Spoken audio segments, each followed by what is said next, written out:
আব্দুল্লাহ ইবনে মাসউদ রাদিয়াল্লাহু তাআলা আনহু, তার এত বড় জ্ঞান ছিল যার ব্যাপারে বলা হয়েছে তিনি হচ্ছেন খাজিনাতুল ইলম, অর্থাৎ জ্ঞানের ভাণ্ডার।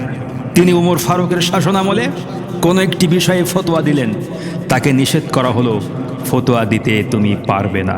ভালো করে চিন্তা করুন, সারা বিশ্বের সমস্ত আলেমদের জ্ঞান যদি এক পাল্লায় রাখা হয়, একজন সাহাবীর জ্ঞান যদি এক পাল্লায় রাখা হয়, কোনটা বেশি ভারী হবে? সমস্ত বিশ্বের, সারা বিশ্বের সমস্ত আলেমদের জ্ঞান ফেল হয়ে যাবে একজন সাহাবীর সামান্য একটি জ্ঞানের কাছে।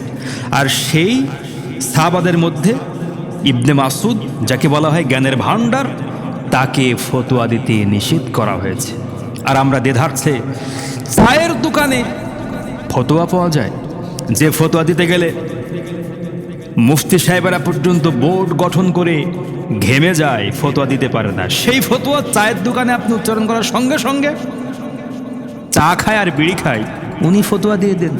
আহা, কি জাতি হয়েছে আমরা! হযরত ওমর ফারুকের শাসনামলে বলা হলো, কেউ যদি কোরআন আল কারীমের কোনো বিষয় সম্পর্কে জানতে চায়, কোনো আয়াত সম্পর্কে জানতে চায়, ব্যাখ্যা সম্পর্কে জানতে চায়, সে যেন উবাই বিন কাব রাদিয়াল্লাহু তাআলা আনহুর কাছে প্রশ্ন করে জেনে নেয়। কেউ যদি ফারায়েজ সংক্রান্ত বিষয়ে জানতে চায়, জমি জমার সংক্রান্ত বিষয়ে কোনো বিষয় সম্পর্কে জানতে চায়, তাহলে সে যেন যায়েদ বিন সাবিত রাদিয়াল্লাহু তাআলা আনহুর কাছে প্রশ্ন করে জেনে নেয়। আবার কেউ যদি ফকিহ সংক্রান্ত বিষয়, ফতোয়া সংক্রান্ত কোনো বিষয় যদি জানতে চায়, তাহলে সে যেন মুয়াজ বিন জাবাল রাদিয়াল্লাহু তাআলা আনহু এবং আব্দুর রহমান ইবনে আউফ রাদিয়াল্লাহু তাআলা আনহুর কাছে জিজ্ঞাসা করে এটা জেনে নেয়।